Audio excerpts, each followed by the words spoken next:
Ok, ya se está iniciando la grabación. Perfecto. Bueno, buenas noches a todos. Gracias por su tiempo. Entonces hoy vamos a comenzar la segunda clase presencial del curso virtual de técnicas de confiabilidad humana, sobre todo, bueno, con el enfoque de tratar de determinar o analizar errores humanos que pueden generar problemas o averías dentro de los procesos industriales. En la primera clase, pues simplemente estuvimos hablando sobre la introducción y hablamos un poco sobre el marco regulatorio a nivel mundial, en el que supuestamente se circunscriben las normas que se desarrollan con respecto a esta área. El amigo Ernesto dice que no le llega la pantalla. Vamos a ver si al resto, bueno, todavía no estoy compartiendo la presentación, solo estoy compartiendo, digamos, ahora aquí. Ok, ahora, bueno, ahora sí voy a cambiar a la presentación. En este momento estoy justamente en la presentación, ok, que es la diapositiva 44 de del PDF que ustedes recibieron. Y bueno, entonces como les comentaba, en la primera clase hablamos un poco entonces sobre la introducción y hablamos sobre el marco regulatorio y comenzamos a introducir una de las primeras herramientas básicas que eran las técnicas de criticidad o las matrices de riesgo adaptadas a los procesos de análisis de fallos humanos. Y ahora, bueno, hoy vamos a hacer un pequeño resumen. Yo les comentaba, ¿no?, que la idea era que comenzaran a ver los videos 3 y 4 que ya tienen que ver con el HAZOP y la técnica de análisis de modo y efecto de fallos. Ya estas herramientas aterrizan un poco lo que son procedimientos específicos para ya tratar de determinar las causas que generan justamente los errores humanos y tomar acciones, porque cuando discutíamos la semana pasada, el método de análisis de criticidad basado en matrices solo es una fotografía instantánea que me permite identificar áreas de oportunidad, saber dónde, bueno, un técnico, un mecánico, un operario está lamentablemente cometiendo algunas equivocaciones y están apareciendo fallos dentro de los equipos, pero el proceso de análisis de criticidad no me dice el cómo, no me determina la causa. Justamente a partir de allí es como que yo les comentaba, tengo ese mapa de criticidad donde tengo 60 equipos en una línea de fabricación y bueno, me estoy dando cuenta que hay 3 o 4 de ellos que son los más susceptibles a los que aparezcan eventos de fallos ocasionados por errores humanos. Entonces justamente allí ahora me tengo que concentrar a analizar con detalle, bueno, cuáles son las causas que originan esos errores humanos para tomar acciones y tratar luego de, bueno, evitar o minimizar el riesgo de esos errores humanos. Justamente a continuación, entonces, ya nos vamos a comenzar a meter con metodologías que permiten justamente hacer análisis específicos de causas. Uno de ellos, bueno, de las metodologías que hemos preseleccionado, que también yo les comentaba, estas no son todas las metodologías de análisis de causa-raíz. Hemos preseleccionado algunas para que ustedes vean las diferentes opciones que pueden haber frente a la diversidad de posibilidades que hay para utilizar métodos que permitan hacer análisis asociados a causas por errores humanos. Bueno, en esta parte entonces vamos a hablar un poco sobre el HAZOP. Aquí, como les comentaba, bueno, para esto hay un video específico. Aquí tomaré un pequeño resumen y haré hincapié sobre todo en algunos aspectos críticos del HAZOP. Bueno, el HAZOP, por su tecnología en inglés, es Hazard and Operability Analysis. Algunos, bueno, lo traducen como análisis preliminar de peligro, pero básicamente es una técnica de identificación de riesgo en las cuales lo que busca la metodología es tratar de identificar los problemas que generan consecuencias negativas dentro de un proceso industrial, sobre todo asociado a la desviación de variables de procesos. Sí, es una metodología que se concentra justamente en entender cómo un proceso puede, en este caso, desviarse, y entonces esa desviación genera un efecto, una consecuencia negativa, y en este caso, bueno, pues una de las posibles causas pueden ser errores humanos, que ya vamos a hablar un poquito más adelante, bueno, lo que es el paso a paso propuesto por esta metodología. En términos prácticos, el HAZOP se desarrolla a través del esfuerzo de un equipo multidisciplinario. Digamos, esto no se hace con el esfuerzo de solo mantenimiento. Mantenimiento participa junto con otras más. El que lidera normalmente un HAZOP no es ni siquiera el área de mantenimiento, porque siempre los HAZOP son liderados por los llamados ingenieros de riesgo. Originalmente los HAZOP se asocian mucho a hacer evaluaciones en fase de diseño, y sobre todo en algunos sectores como la industria petroquímica la industria del sector nuclear, la industria de la aviación, obligan a que los ASOP sean de uso obligatorio. Entonces ahí normalmente hay un experto que viene, administra la metodología y entonces él tiene que reunirse con, bueno, el que fabrica el equipo, el que va a operar, el que va a mantener. Lo ideal es hacerlo desde el inicio y llevarlo a lo largo de todo el ciclo de vida del activo. El resultado principal justamente entonces es identificar las causas que generan desviaciones importantes dentro del proceso y tratar de justamente, bueno, proponer acciones para minimizar o mitigar el efecto negativo o el riesgo negativo que pueden generar estas causas sobre un proceso industrial. Factores claves del éxito, bueno, primero el liderazgo que debe tener la persona que administra un HACCP, la visión del equipo, bueno, siempre un equipo multidisciplinario. Normalmente la base del éxito de todo esto es la experiencia. En la medida que tengamos las personas que cuenten con mucha experiencia en el área de procesos, operaciones, mantenimiento, instrumentación, control, pues el HACCP va a ser mucho más eficiente.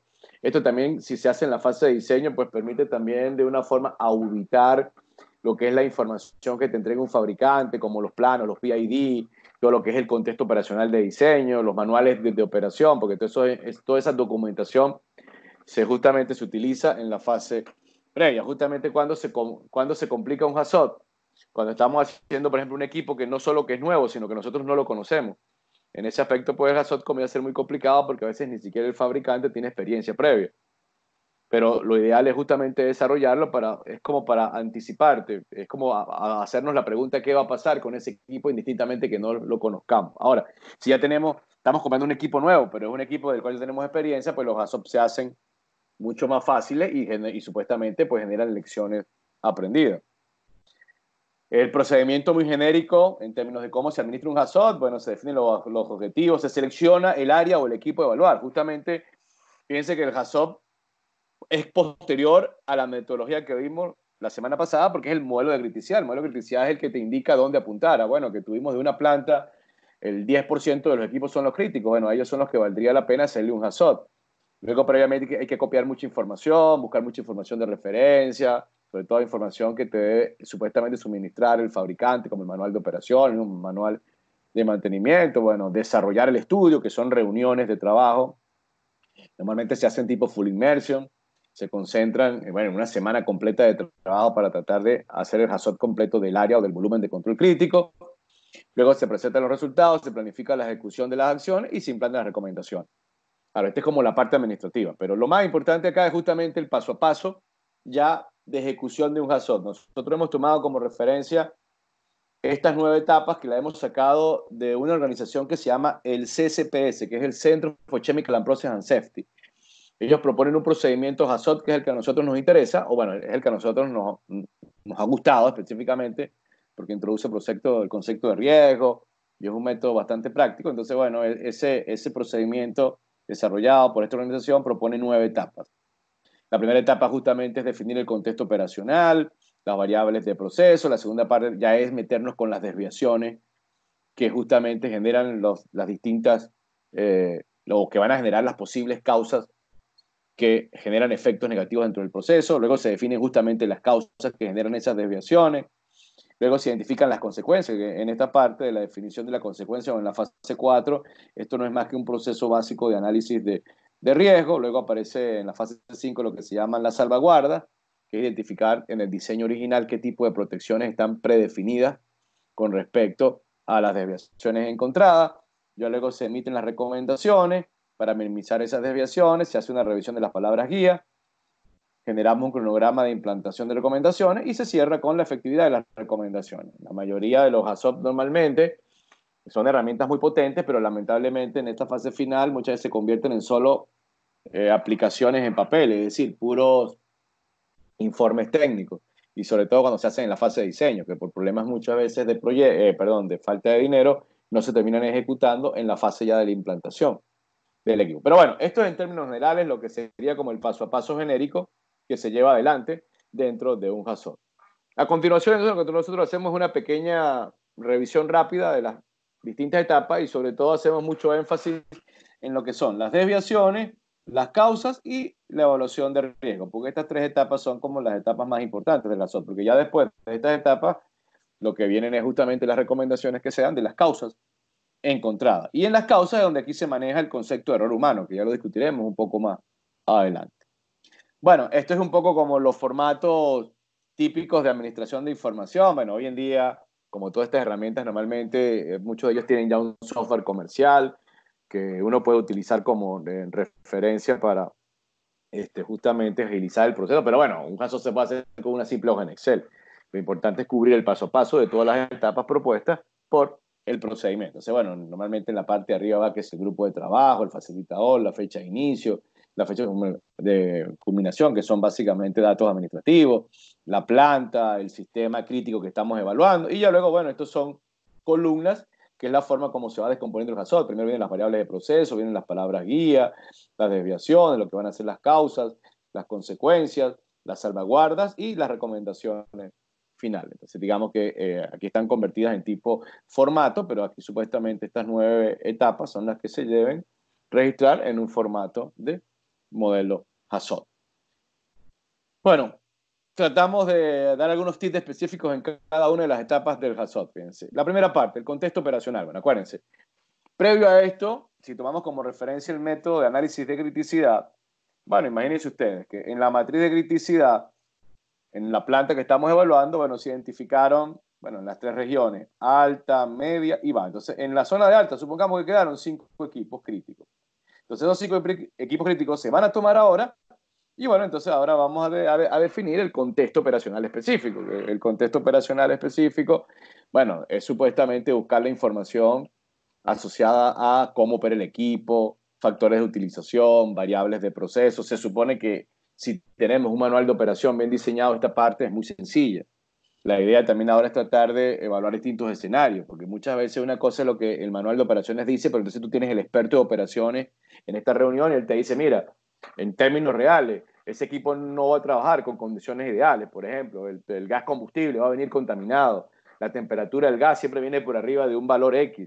Digamos, si los valores de referencia teóricos no son los valores más probables en la operación, pues la idea es que el HAZOP pues trate de identificar esas áreas donde se van a generar desviaciones. ¿Por qué? Porque no es generar un análisis teórico, sino tratar de generar un análisis real basado en la experiencia de los técnicos. Entonces, bueno, aquí también se discute un poco sobre la forma como se opera el equipo, si el equipo trabaja de forma continua, 24 horas, por baches operacionales, aspectos relacionados con la dieta, la materia prima, los productos que entran.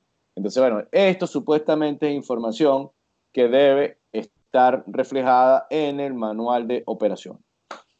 También esta parte sirve muchas veces cuando todos hacemos un HAZOP para equipos nuevos, ¿sirve para qué? Para evaluar, como comentaba hace rato, el tipo de información que nos dan los fabricantes. Bueno, hay fabricantes que entregan manuales de operación que son espectaculares, muy bien diseñados, pero hay otros fabricantes que lamentablemente, bueno, lo que entregan da pena. Pues. Entonces la idea es que aquí mismo grupo, entonces, de análisis HAZOP, si tenemos ese tipo de manuales de operación que no sirven de mucho, pues la idea es actualizarlo y crear, entonces, bueno, una especie de manual de operación adaptado a el proceso que estamos evaluando. Factores claves, sobre todo para definir lo que es esta primera parte, bueno, el propósito y la función, por ejemplo, que estamos haciendo el HAZOP de un sistema de bombeo, casi siempre se habla sobre una función completa. Entonces, bueno, ¿cuál es el propósito? Bueno, bombear ese fluido de un punto a otro. Los objetivos, bueno, evaluar todas las desviaciones asociadas al sistema de bombeo. Siempre la idea es buscar como puntos de entrada y salida que sean como puntos de aislamiento crítico. Por ejemplo, la válvula de succión principal, la válvula de descarga del sistema de bombeo. Entonces, todo lo que está contenido allí es lo que vamos a evaluar. Y bueno, y aspectos relacionados ya con el tipo de materia prima que se maneja, los fluidos, es decir, todo eso tiene que supuestamente resumirse en esta primera etapa del contexto operacional. Información que normalmente se debe traer previamente a estas reuniones de la etapa inicial. Bueno, buscar que si los diagramas de instrumentación y tubería, los esquemáticos, como les comentaba, los manuales de operación y diseño, los manuales de mantenimiento del equipo, todo esto es información que tiene que traer previamente el facilitador para actualizar y para justamente entender cómo es el proceso o cuáles son los procesos que se manejan dentro del equipo que estamos evaluando. Aquí, bueno, aparece lo que se llama un diagrama de entrada, proceso de salida, que esto aquí lo tomamos como referencia de la ISO 14224, que esa norma ISO es una norma bastante interesante porque te permite justamente en la primera etapa de esa norma, ellos te explican cómo hacer un contexto operacional. Entonces hay una figura gráfica que es interesante para ver, bueno, para un equipo, por ejemplo, cuáles son las variables de entrada, los servicios principales, los sistemas de control de alarma, cuál es el bloque del centro, es el bloque que representa la función. Y luego, bueno, en la salida, que sería esta última parte, pues son lo que sale, que si la materia prima, el producto, los desechos. Bueno, que tenemos un sistema de bombeo, como les comentaba. Bueno, ¿qué es lo que hace el sistema? Bombear un producto de un caudal de un punto de tanta presión a un punto de tanta presión. Entonces, bueno, aquí se colocarían esas variables de descarga. ¿Verdad? Esto es lo que se llama un diagrama de entrada, proceso de salida. En la norma 14224 ya hay algunas especies de formatos predefinidos o de plantillas de equipos típicos. Bombas, intercambiadores, motores. Entonces uno los puede tomar como referencia a la hora de desarrollar el contexto operacional. Esto no es más que definir el volumen de control y tener una idea entonces de cuáles son las variables de operación y cómo opera el equipo. Este es el punto de partida. Y este ejemplo que estoy colocando acá es un ejemplo que lo hemos sacado directamente de la norma. Esto fue un HAZOP que se hizo hace unos cuantos años en un sistema de generación eléctrica, específicamente en una gran caldera. Y aquí estamos tomando como referencia las bombas de agua de alimentación de alta presión de esa caldera. Entonces, por ejemplo, esto que estoy colocando acá sale directamente de la norma ISO 14224. Este es el diagrama de entrada, proceso, salida mínimo para ese sistema de bombeo. Claro, cuando yo voy a hacer el HAZOP yo no lo hago sobre la bomba de forma aislada, no, el HAZOP yo lo hago sobre el proceso completo. ¿La función cuál es? Bueno, generar un proceso que me incremente el caudal de un producto de un punto A hasta un punto B. Para hacer todo eso, bueno, él necesita de un motor, en este caso necesita de un variador de frecuencia, la propia bomba, el sistema de lubricación, el sistema de refrigeración, el sistema de precalentamiento, vigilancia y control y misceláneo. Entonces, mi HAZOP es sobre todo este volumen de control. Entonces, yo tengo que identificar las desviaciones que se generan en cada uno de estos subsistemas, las desviaciones que se generan en el motor eléctrico, en el variador, en la bomba, porque luego eso es lo que me va a permitir descomponer lo que se van a llamar las causas. Entonces, esto es recomendado, bueno, se genera en esta primera parte, establecer el contexto operacional y desarrollar ese diagrama entrada, proceso, salida, que sería normalmente la referencia del volumen de control a ser estudiado.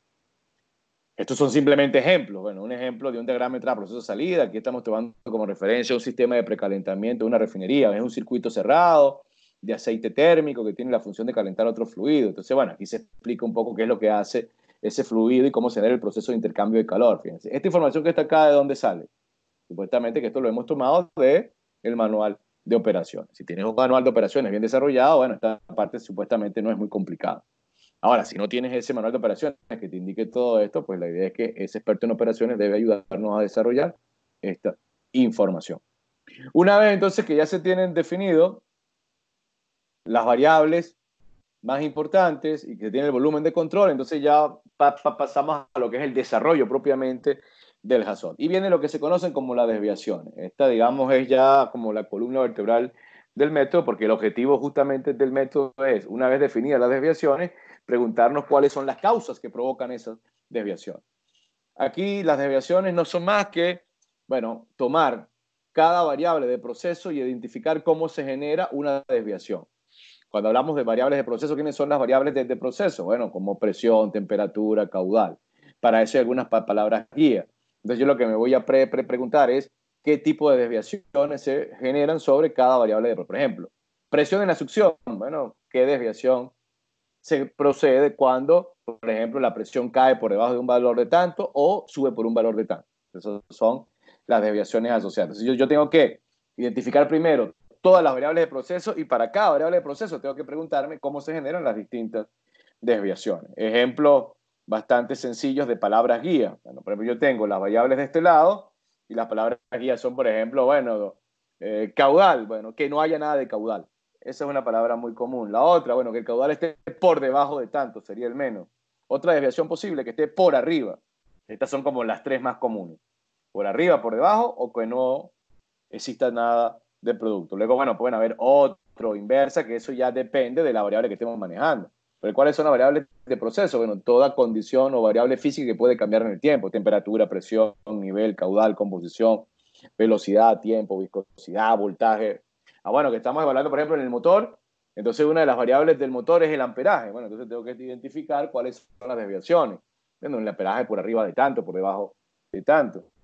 Se supone que si nosotros tenemos un grupo de expertos que conocen bien esas variables de operación, esta parte no debe ser nada complicado. ¿Cuándo se complica el análisis de desviaciones? Bueno, cuando no tenemos esa persona que conoce, bueno, bien cómo se puede generar los límites superiores y los límites inferiores. Esto también, en esta parte del Hassot sirve también ¿para qué? Para que nosotros nos demos cuenta del nivel de conocimiento que tienen nuestros operadores. En muchas oportunidades, pues nos damos cuenta que los operadores entonces necesitan de algo de adiestramiento adicional porque no se la saben todo. Entonces no han sido bien adiestrados con respecto al proceso operacional. Casi siempre entonces, ¿qué se hace? Se toman las variables de proceso y luego lo que se establece es una palabra guía para definir, bueno, esa desviación.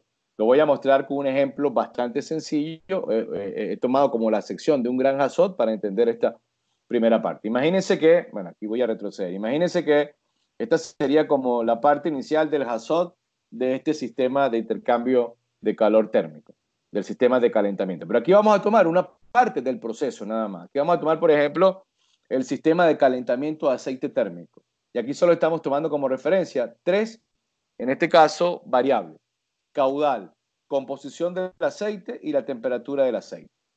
Entonces, bueno, esas son las variables de proceso. Y luego comenzamos. En el caso del caudal, aquí solo aplican, para este caso en particular, dos desviaciones.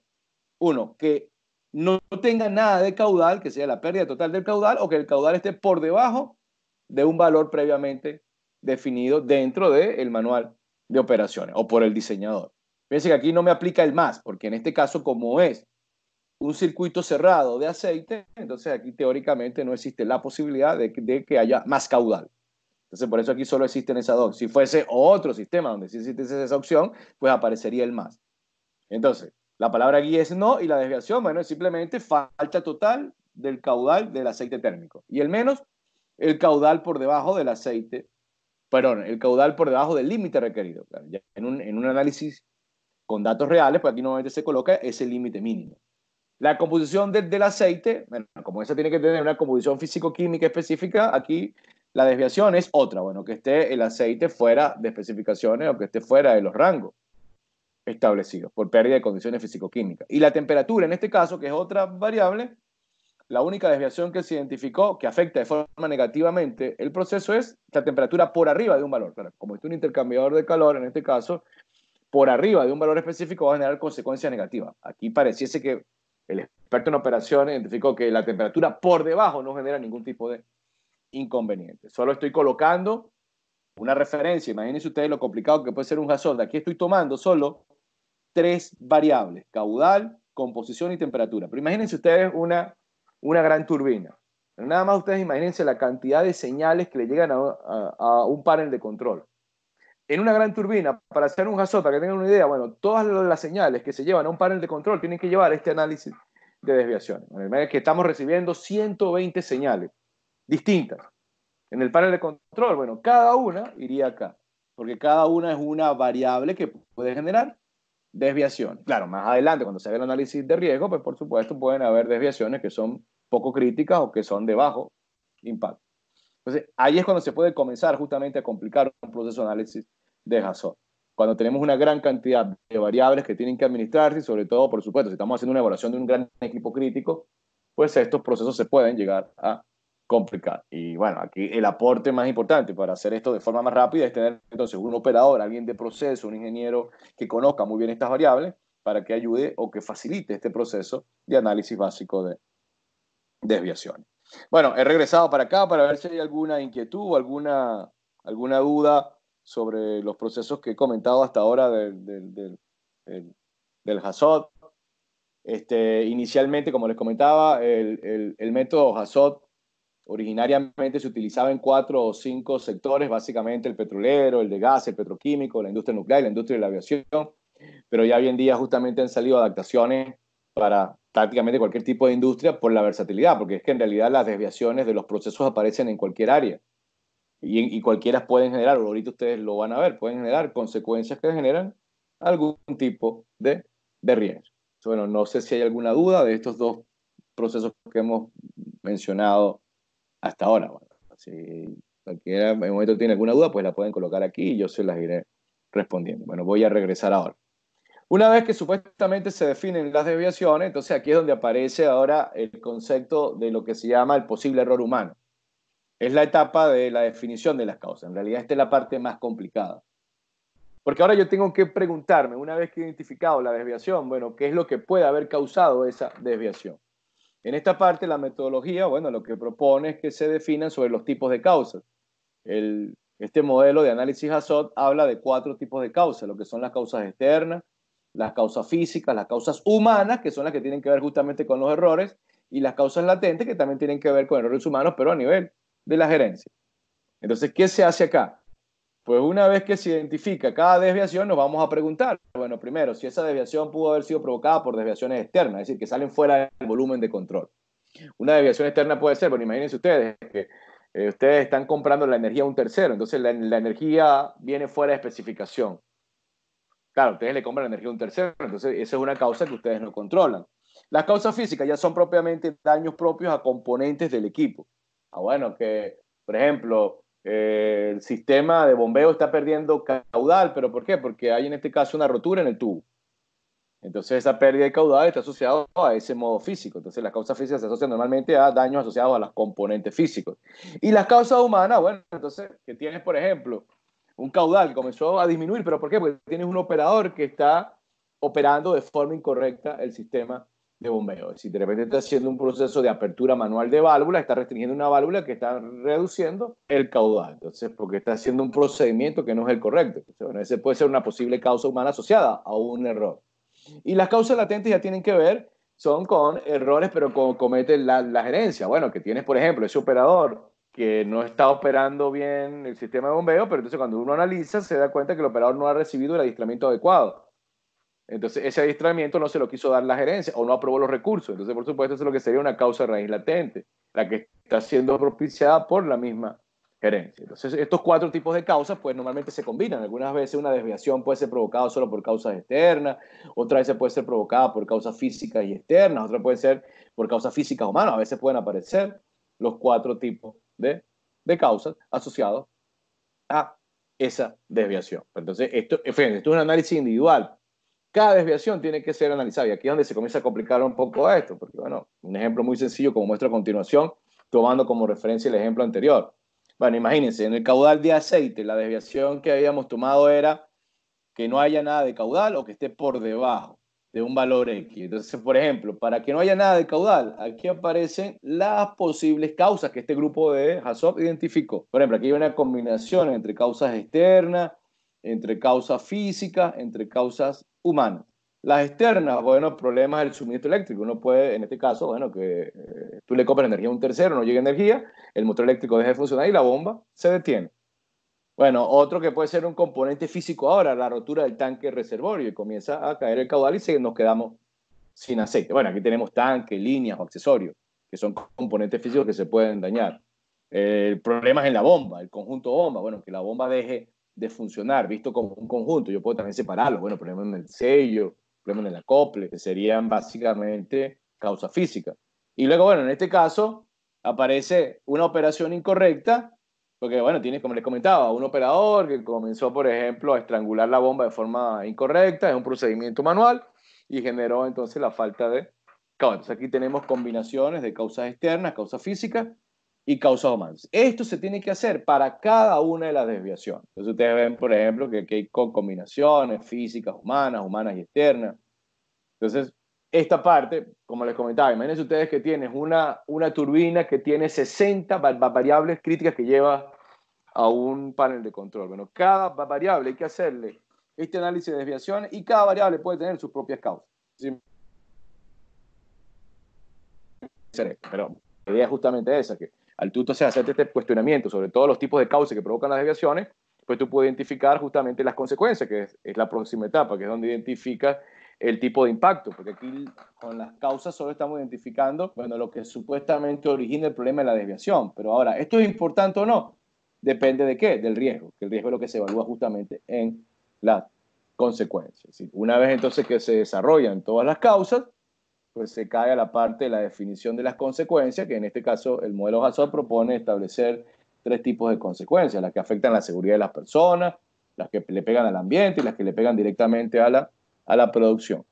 Entonces, ¿qué se hace ahora? Pues aquí nos preguntamos, para todas estas causas, pues uno comienza a preguntarse, bueno, si no tenemos el caudal de aceite, si se pierde el caudal total en ese circuito de aceite térmico, ¿qué puede ocurrir? Bueno, en términos de seguridad, puede haber sobrecalentamiento en los tubos del horno, posibilidad de la rotura e incendio. En términos ambientales, una potencial fuga de aceite térmico al ambiente. Y en la parte operacional, bueno, pueden generarse daños a la bomba, porque trabaja en vacío y disparo del horno por alta temperatura, generando su respectivo impacto económico. Es más, algunos autores hasta recomiendan que si podemos cuantificar ese posible impacto económico, lo pudiésemos colocar allí, para entonces evaluar la pérdida económica en términos de dinero que genera cada causa asociada a cada desviación. Entonces eso lo vamos a hacer, por supuesto, para todas las desviaciones en contra. Algunas desviaciones pueden ser similares, por ejemplo, las desviaciones de la 1.1.2, perdón, de la composición del aceite teóricamente son similares a la desviación de la 1.1.6, esta que están acá. Entonces, pues allí yo puedo simplemente copiar muchas de esas desviaciones. Perdón, muchas de esas consecuencias. Acuérdense que el concepto de consecuencia, entonces, HACCP se amarra es al concepto de riesgo. En la medida entonces que yo tenga consecuencias que sobre todo le peguen a la seguridad, al ambiente y a las pérdidas directas en el proceso productivo, pues en la etapa final del HACCP es lo que me va a obligar es a que tratemos de tomar decisiones de mejora con respecto a ese riesgo asociado. Acuérdense, una recomendación, tratar de no solo cualificar el riesgo como se está colocando acá, sino por ejemplo, también tratar de ponerle valor económico. Eso hace mucho más interesante la evaluación del HACCP. Bueno, regreso acá de igual manera, si hay alguna duda adicional con respecto a estos conceptos que hemos manejado hasta ahora, sobre todo que son los dos puntos claves del proceso HACCP, que son la definición de las desviaciones y la definición de las consecuencias. Bueno, una vez entonces que generamos el análisis de riesgo básico, que sería el análisis de consecuencias, entonces comenzamos a cerrar el proceso HACCP.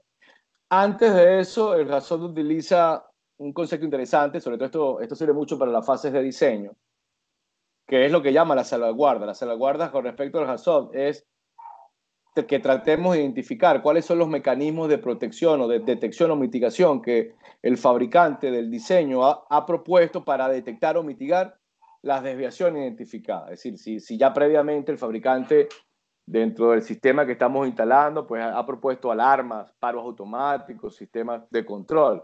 Entonces, algunas veces, bueno, hay fabricantes que ya han previsto todo esto y hay otros que no lo han previsto. Entonces, bueno, la idea, sobre todo en esta parte, es traer a los expertos de instrumentación, los expertos de protecciones y control, para que ellos nos ayuden a detectar e identificar las vulnerabilidades que tiene el diseño. Es decir, qué tan protegidos estamos frente a posibles desviaciones que generen alto impacto. Entonces, bueno, tomando como el ejemplo que estamos presentando desde el principio, el horno F101, pues aquí lo que se coloca es lo que supuestamente este equipo trae originalmente. Fíjense. En el caso, por ejemplo, de la desviación del caudal, ¿sí? De que no haya nada de caudal, el diseño original, como se concibió este horno, es solo se tiene predefinido un indicador de presión local en la descarga de la bomba. Sí, aquí en teoría no se mide el caudal, no se mide presión de entrada, presión, por ejemplo, en un panel de control, sino simplemente un manómetro que está en la descarga de la bomba. Y de forma indirecta uno pudiese asociar, bueno, una caída de caudal por la disminución de la presión. Pero imagínense, bueno, esto es muy ineficiente, porque para poderse dar cuenta tendríamos que tener una persona que esté justamente parado al lado del manómetro cuando comienza a ocurrir la caída de presión para asociarla con el caudal. Y tú no tienes una persona, una gran planta, tú no tienes una persona de dedicación exclusiva para hacer un recorrido para ver esa presión. De repente el operador pasa una vez cada 3 horas. Entonces, bueno, el diseño originalmente contempló fue simplemente un indicador de presión local. Y luego, en el caso de la composición de aceite, no hay nada que permita medir la condición físico-química del aceite. En cambio, para la temperatura, el diseño original sí contempla, ya ese sistema viene con un indicador de temperatura, ese indicador está asociado a un PLC que te lleva directamente la señal en la salida y entrada del horno a un panel de control, aparte hay un sistema de alarma y hay un lazo de control completo que genera un disparo de forma automática. Fíjense que en este caso, bueno, el fabricante sí previó para la temperatura un una salvaguarda que ya viene con el proyecto. Entonces, claro, ¿qué va a pasar? Bueno, para la temperatura, yo puedo decir que prácticamente estoy protegido con lo que viene originalmente con el diseño. Pero con respecto a al caudal y a la presión, bueno, esto no me sirve de mucho. Entonces, como por supuesto, yo he colocado aquí que las consecuencias son de alto riesgo, sobrecalentamiento en los tubos, potencial rotura, incendios, impacto en la fuga de aceite térmico, impacto ambiental, bueno, entonces lo más probable es que cuando yo entonces al final vaya a tratar de generar una recomendación, bueno, yo tengo que hacer una modificación, un rediseño, introducir un sistema justamente de, por ejemplo, de medición de caudal en línea, con la alarma, como el de la temperatura, para minimizar el riesgo. Pero esto asociado, bueno, a este riesgo, que te tienes un riesgo en términos de seguridad y ambiente, es un riesgo bastante alto. Entonces, eso es un poco lo que haríamos con la salvaguarda. Es decir, entonces, en esta parte nos convertimos como en auditores indirectos, justamente, de lo que trae el diseño en términos de protección. Y justamente entonces ahora se comienza a cerrar el proceso. En el proceso de cierre de HAZOP, pues ahora justamente es identificar qué tipo de recomendaciones vamos a emitir. Es decir, vamos a tratar entonces de identificar las desviaciones que ya teníamos predefinidas, las causas y sus consecuencias. Ya tenemos identificadas las protecciones que serían las salvaguardas, entonces ahora vamos a tratar de emitir recomendaciones, sobre todo para aquellos tipos de desviaciones cuyas causas generan consecuencias de alto nivel de riesgo, bueno, son las que tenemos que prestarle mayor atención. Siguiendo el ejemplo, fíjense, en este caso en particular, para el caudal de aceite, que es el que tiene las consecuencias más críticas en términos de riesgo por estas desviaciones, bueno, aquí es donde yo tengo que tratar de prestarle más atención, porque esta salvaguarda del indicador de presión local no sirve de mucho. ¿Qué recomendaciones dio este grupo? Que también a la vez aquí se está minimizando el posible error humano por una operación incorrecta. Bueno, es meter un sistema de control automatizado, diseñar un sistema de protección por caudal y presión, y bueno, ya posteriormente definir el sistema, las inspecciones y el mantenimiento para ese. Pero antes de eso tienes que introducir un sistema nuevo, es decir, es sustituir el manómetro por un sistema completo donde tengamos un PLC, donde llevemos la información al panel de control, donde le asignemos, por ejemplo, una alarma, donde asignemos un paro automático por caudal. ¿Pero por qué? Porque si no contamos con esto, entonces vamos a asumir el riesgo de que cuando ocurra una caída del caudal, como ese indicador de presión no me sirve de mucho, pues entonces se puede generar justamente un sobrecalentamiento que genere la rotura del tubo. Entonces eso aplicaría tanto para, bueno, para la desviación total como para la desviación parcial, es decir, para esta y para esta. Ahora, la composición química del aceite, en este caso, bueno, lo que se está recomendando es un análisis por condición, por ejemplo, hacer un muestreo de aceite y enviarlo cada cierto tiempo a un laboratorio, o bueno, o adquirir un equipo portátil de análisis de aceite y adiestrar entonces al personal para el uso de ese equipo portátil y la repercusión de tener un aceite, por ejemplo, fuera de especificación. Y luego, en la parte final de la temperatura del aceite, fíjense que aquí la recomendación es distinta porque aquí ya tenemos una buena salvaguarda. Aquí es simplemente, bueno, garantizar un plan de mantenimiento a lo que ya tenemos, si se dan cuenta. Para el caudal, como no tenemos una buena protección, bueno, es básicamente un rediseño, lo que hay aquí en la recomendación. En cambio, para la salvaguarda relacionada con la temperatura de aceite, como sí tenemos un sistema de protección completo, bueno, aquí es simplemente, bueno, consolidar el plan de mantenimiento. Sí, bueno, esto va a ir cambiando dependiendo de todas las desviaciones. Aquí simplemente estoy tomando el extracto de un ejemplo básico asociado a esas dos variables. Y finalmente, bueno, una vez entonces que ya tenemos todas estas recomendaciones, pues en el cierre ahora hay que desarrollar un plan de acción, asignar responsable y lo más complicado del HAZOP, auditar la efectividad. ¿Pero por qué? Porque imagínense que estamos haciendo el HAZOP en diseño. Imagínense que conseguimos, bueno, este problema de que no hay un sistema de protección y control para el análisis del caudal. Entonces ahora el grupo de HAZOP tiene que recomendarle a ese grupo, a ese gerente del proyecto, bueno, que tiene que buscar algo de dinero para qué, para meter este nuevo sistema de protección y control para poder medir el caudal.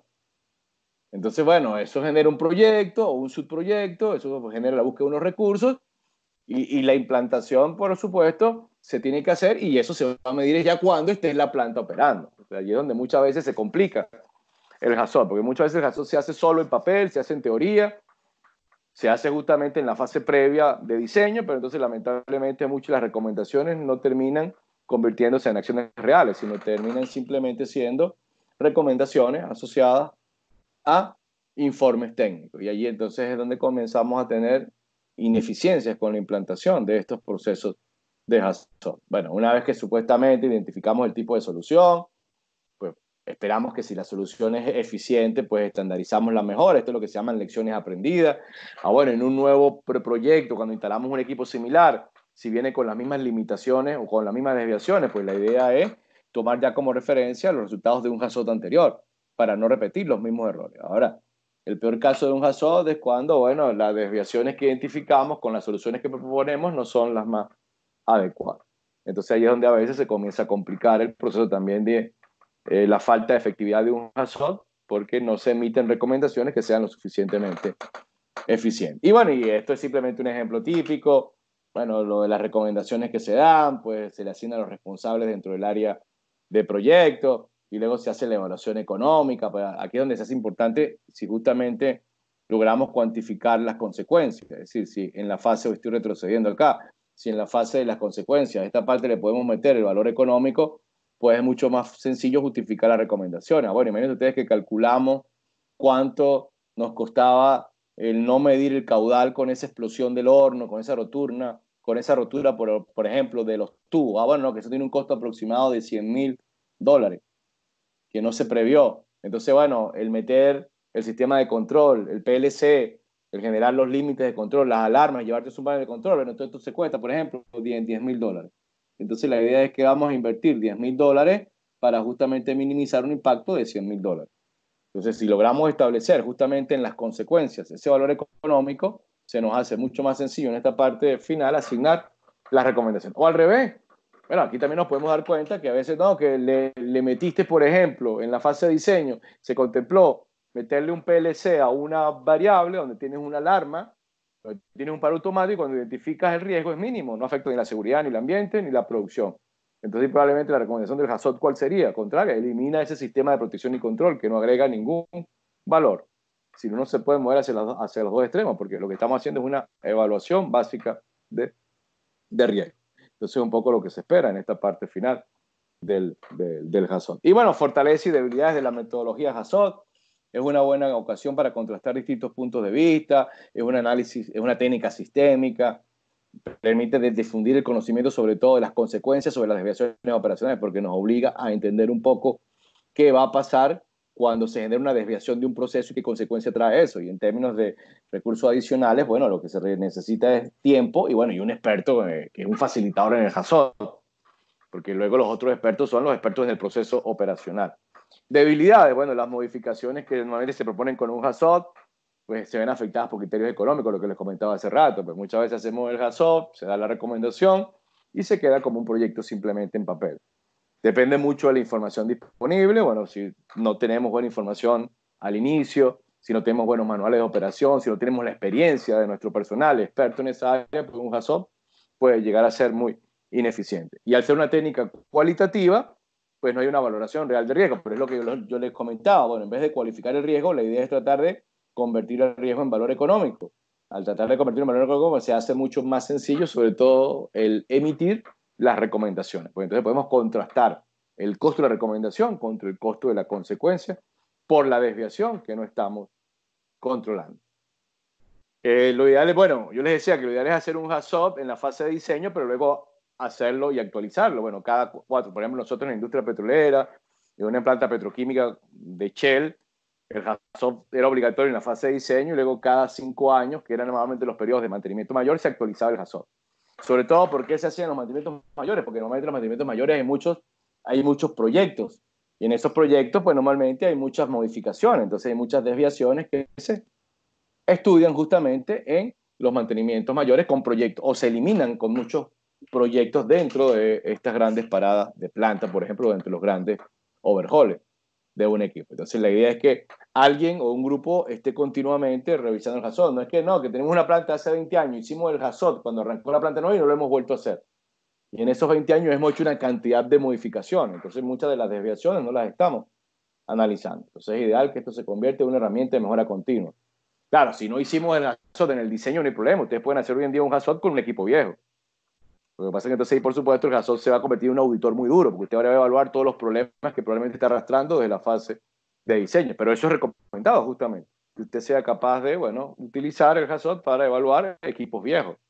Y bueno, muchas veces un Hazard te puede llevar entonces a la conclusión que más bien tienes que rediseñar o actualizar o sustituir el equipo porque tienes tantas desviaciones que simplemente hacer mejoras individuales de las desviaciones encontradas genera un costo muy alto. Entonces, más bien tienes que rediseñar el equipo completo. Entonces, es un poco la propuesta asociada al Hazard. Claro, fíjense, no, las causas físicas en este caso se asocian a los modos de fallo físicos del equipo. Sí, es correcto. Por ejemplo, una causa física, voy a retroceder acá al ejemplo. Por ejemplo, cuando se habla aquí de una causa física, por ejemplo, ¿a qué se asocia una causa física? Bueno, daños a los componentes físicos, por ejemplo, del sistema de bombeo, daños a los componentes físicos del sistema de la tubería, a las válvulas de control, que son los componentes físicos que pueden inhabilitar la función y te generan una desviación. Bueno, que por ejemplo, que dentro del tubo hay una rotura. Entonces esa rotura hace, por ejemplo, que el caudal comience a disminuir. Bueno, que estamos hablando de un sistema de sello de una bomba. Entonces, bueno, cuando hay una fuga en ese sistema de sello, que esa sería la causa asociada al modo físico, pues entonces genera, por ejemplo, una caída del caudal o una pérdida de presión. Entonces, eso es cuando hablamos de las causas físicas, según este método Hazard. Y ya cuando hablamos de causas humanas, pues las que se asocian con los errores humanos, que son las que tienen que ver con una operación incorrecta, bueno, un mantenedor que no está alineando bien y que está generando, bueno, justamente una desviación. Bueno, que tiene entonces, como les comentaba, ese operador que manualmente comienza a aperturar una válvula de forma incorrecta y, bueno, se genera una condición de sobrepresión que no es la adecuada para el, el, el sistema. Entonces, bueno, esas serían las causas humanas por errores de las personas. Y las causas de raíz latente, bueno, la falta de decisiones administrativas que hacen que, por ejemplo, se cometa un error humano, bueno, que la gerencia no está aprobando los recursos para el adiestramiento, para la actualización, para la mejora de los materiales, para desarrollar los procedimientos. Entonces, en realidad, las causas latentes son también errores humanas, pero desarrolladas por nuestros gerentes o por nuestros administradores. Una de las recomendaciones, por supuesto, es si nosotros tenemos los diagramas, por ejemplo, un PID o un diagrama de procesos, si ya tienes, por supuesto, todos los nodos, lo ideal es tomar un nodo de inicio y un nodo final, pero que sea una función. Por ejemplo, cuando yo hablaba del sistema de bombeo, yo puedo hacer el Hazard, por ejemplo, el sistema de bombeo, yo puedo tomar la bomba nada más, pero ese no es el nodo funcional. Supuestamente, supongamos, en un sistema, bueno, voy a retroceder acá y voy a ir al ejemplo del contexto operacional que tomé como ejemplo acá. Ajá, en el contexto operacional, perdón, ya estoy yéndome acá, Fíjense como diga, no, pero yo voy a hacer el Hazard a la bomba nada más. Bueno, yo puedo identificar las desviaciones dentro de la bomba, por ejemplo, caudal y presión. Pero resulta que la función completa para que la bomba genere el proceso de bombeo y transporte de producto, él necesita el variador, el motor eléctrico, es decir, el sistema eléctrico. Entonces todo esto es como un nodo de inicio y un nodo final del sistema de bombeo. Y bueno, probablemente hay un sistema, un equipo redundante. Entonces ahí van tuberías, válvulas de control, el motor, el variador. Entonces la idea es hacer todo el HACCP sobre ese nodo completo funcional. Entonces se le llama el nodo funcional. Para poder entonces identificar todas las desviaciones y que las recomendaciones fallan sobre el nodo de la pérdida de la función. Es como que tú me digas, no, yo voy a hacer en la turbina, por citar un ejemplo, voy a hacer nada más el HACCP del sistema de alimentación de gases. Bueno, eso me puede servir, pero yo necesito hacer el HACCP de la turbina completa, porque la función de la turbina es generar electricidad. Entonces yo necesito establecer todas las desviaciones de los subprocesos críticos que conforman esa turbina. Entonces es la recomendación, pues siempre tomar, por supuesto, si ya tenemos los diagramas PID, tenemos ya esos nodos funcionales predefinidos, pues esa es parte de la información al inicio, pues se toman esos nodos y sobre esos nodos se genera, claro, nodos que contengan equipos críticos. Acuérdense que la herramienta previa era el análisis de criticidad. Bueno, no es recomendable hacer, imagínate que tú tienes una gran planta donde tienes 500 sistemas y de esos tienes, bueno, por ejemplo, 200 nodos funcionales, pero no todos son críticos. Lo ideal sería hacérselo a todo, pero es comenzar primero con los nodos funcionales críticos. ¿No? De ahí aparecen 25 nodos funcionales críticos. A esos son los que vale inicialmente desarrollarle el Hazard. Ok, no sé si hay alguna otra duda con respecto al HAZOP. Acuérdense que, bueno, sobre todo esas preguntas que tienen que ver con lo de los procesos, las personas que están en la mejor posición para ayudarnos a desarrollar justamente ese volumen de control y establecer esos nodos funcionales, ¿quiénes son? Piensen, no es mantenimiento. Ahí tiene que estar nuestro experto en procesos y operaciones. Y bueno, muchas veces, como les comentaba, pues de los usos que se le da al Jason en esta etapa también es que nos demos cuenta el nivel de conocimiento que tienen nuestros técnicos. Y ahí, bueno, aquí pueden haber ciertas sorpresas. Muchas veces nos damos cuenta que nuestros técnicos no tienen un conocimiento profundo sobre la operación. Entonces, una de las primeras recomendaciones que se da de un Jason, ¿cuál es también? El readiestramiento de nuestros técnicos. Es decir, además de las modificaciones, los rediseños, planes de mantenimiento, bueno, yo puedo finalizar un HAZOP dando una recomendación inicial que es, bueno, plantear un proceso de readiestramiento a todos los técnicos de proceso. Ok, bueno, con esto vamos finalizando. Si no hay alguna otra duda, bueno, parece que tienen también el video específico de esta parte. Y bueno, normalmente siempre en esta parte final de la segunda clase simplemente damos una introducción de otra metodología que se utiliza también ahora para lo que es análisis de errores humanos, que es la adaptación del FMECA o del análisis de modo y efecto y criticidad y causas de fallo. Claro, fíjense que esta metodología está sobre todo estructurada para evaluar equipos muy complejos con muchos modos de fallo. Aquí se sustituye la desviación por el modo de fallo, pero hay un concepto común que son las causas. En el JASOL se manejaban las causas que propiciaban las desviaciones y aquí se van a generar las causas que provocan los modos de fallo. Sobre todo, el JASOL normalmente tiende a tener mucho más uso en el área, como les comentaba, de procesos, de ingeniería de procesos. Los químicos, los aspectos en riesgos, en seguridad y salud, utilizan mucho el JASOL. Y los FMECA normalmente tienen que ver más para el lado del área mecánica. Pero no es que hay una división que uno lo hacen los mecánicos y otros lo hacen los expertos en el área de químico y procesos. No, no, en realidad son metodologías abiertas, solo que por sus nichos y por el área donde se desarrollaron, pues es como más fácil aplicar un FMECA para problemas mecánicos, problemas de instrumentación y control. Y el otro, bueno, analiza las variables de proceso y las variables operativas. Hay algunos conceptos que son comunes y hay otros conceptos que son muy particularizados. Pero en ambos se maneja el concepto de la causa asociada a errores humanos. Digamos que ambos entonces son metodologías que se pueden utilizar para justamente identificar las causas por errores humanos. El método FMECA que nosotros tomamos como referencia, pues se concentra en la definición de los modos de fallo físico. Luego aquí sí a diferencia del HAZOP que anteriormente, aquí esta metodología sí propone la cuantificación del riesgo, que eso lo veremos en la última clase. Y luego, bueno, también se genera la discusión de las posibles causas, que dentro de una de esas causas aparece lo que se conocen como las causas humanas. Bueno, esta es una metodología también bastante estructurada, la idea también es hacerlo sobre sistemas complejos. Yo puedo hacer un FMK sobre un equipo individual, pero la idea es hacerlo sobre igual, sobre el nodo funcional, para poder establecer las estrategias de mejora sobre la pérdida total de una función. En términos muy sencillos, la forma como se resume el método FMK que nosotros tomamos como referencia se presenta acá. Son como 5 grandes etapas. Una primera etapa que es identificar el sistema del equipo de evaluar. Igual, fíjense que el FMECA viene después de quién? De un proceso de criticidad.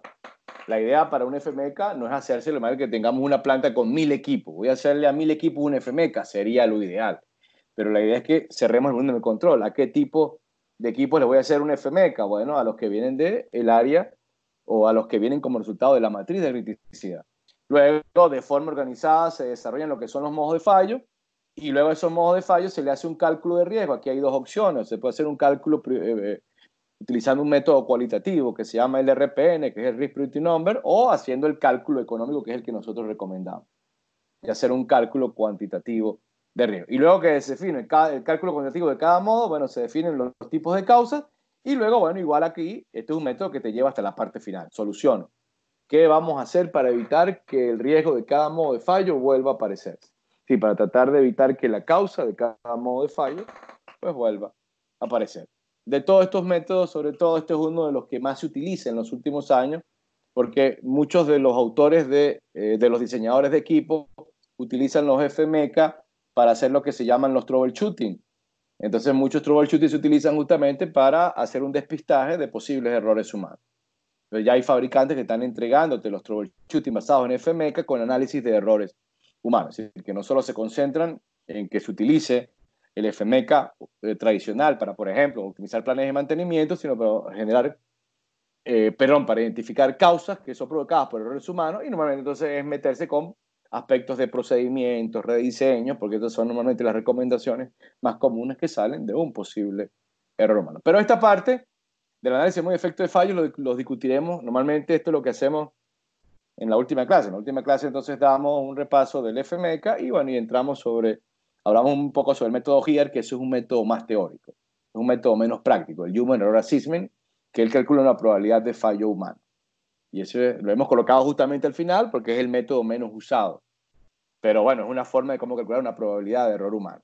Pero estos que hemos discutido, como la matriz, el HASOP y los FMECA, son métodos comerciales mucho más divulgados y de mucho mayor uso en el área industrial. En clase les pediría los dos videos finales, el FMECA, el video de análisis de efectos de fallas y el HEAR. Y bueno, y ahí también entonces discutiríamos un poco sobre las asignaciones finales. La idea es que entonces ustedes apliquen primero la matriz de criticidad de equipos vulnerables a errores humanos y luego tratar de tomar cualquiera. Bueno, aquí abrimos los tres métodos. Usted aplique o un HASOT o un FMECA o un HEAR. La mayoría de las veces los participantes o seleccionan un HASOP o seleccionan un FMECA, porque el HEAR, cuando lo veamos la próxima semana, bueno, es un poquito más complejo. Pero ya ahí queda a su libre elección de utilizar cualquiera de esos tres, y esa es digamos, como la asignación final del taller. Bueno, con esto creo que vamos finalizando el día de hoy. Si hay alguna duda adicional con respecto al HASOT o bueno, a lo que comenzamos a discutir sobre el FMECA, les pido entonces que para la próxima semana, por favor, entonces vean los videos finales y traigan ya las dudas finales de estas dos últimas herramientas propuestas dentro del curso, que son el FMECA y el Human Error Assessment. Bueno, acuérdense que ahorita en unos minutos pues este video queda grabado y bueno, cualquier duda que tengan, pues en cualquier momento hay varias personas que me han ido escribiendo allí al link del curso y bueno, yo trato de responder sus inquietudes. Bueno, creo que parece que no hay ninguna duda adicional, entonces con esto vamos cerrando. Bueno, gracias por su participación. Entonces primero voy a dejar de compartir y bueno, hasta la próxima semana. Acuérdense, la próxima semana a la misma hora, 8 de la noche.